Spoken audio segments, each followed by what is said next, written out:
بسم اللہ الرحمن الرحیم۔ عجیب و غریب دیوانِ غلام کا واقعہ۔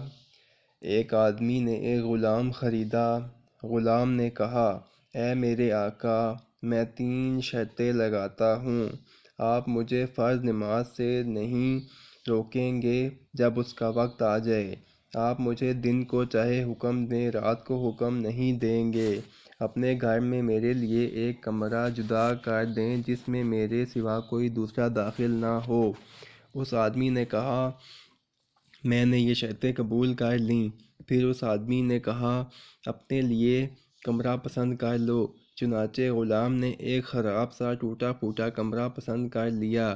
اس پر اس آدمی نے کہا کہ اے غلام، تم نے خراب و خستہ کمرہ کیوں پسند کیا؟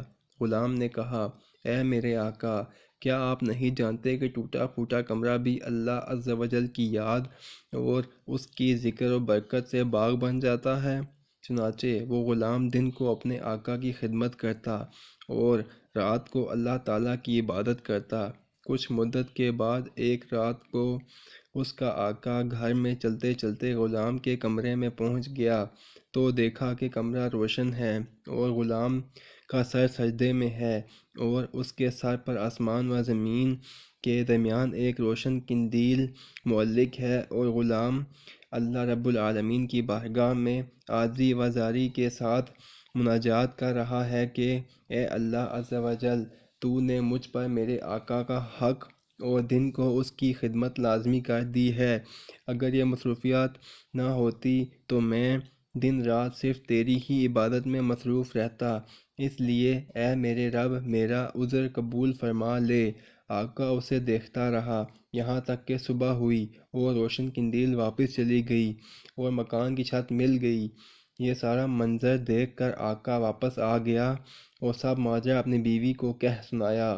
دوسری رات وہ اپنی بیوی کو بھی ساتھ لے کر غلام کے دروازے پر آیا تو دیکھا کہ غلام سجدے میں پڑا ہے اور قندیل اس کے سر پر ہے۔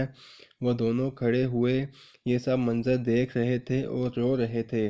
آخر کار صبح ہوئی تو انہوں نے غلام کو بلا کر کہا، تم اللہ عز و جل کی خاطر آزاد ہو تاکہ تم جو عذر پیش کر رہے تھے وہ دور ہو جائے اور تم یکسوئی کے ساتھ اللہ عز و جل کی عبادت کر سکو۔ غلام نے اپنا سر آسمان کی طرف اٹھایا اور کہا، اے صاحب راز، راز تو کھل گیا، اب راز کھلنے کے بعد میں زندگی نہیں چاہتا۔ بس اسی وقت وہ غلام گرا اور اس کی روح آسمان کو پرواز کر گئی۔ شکریہ۔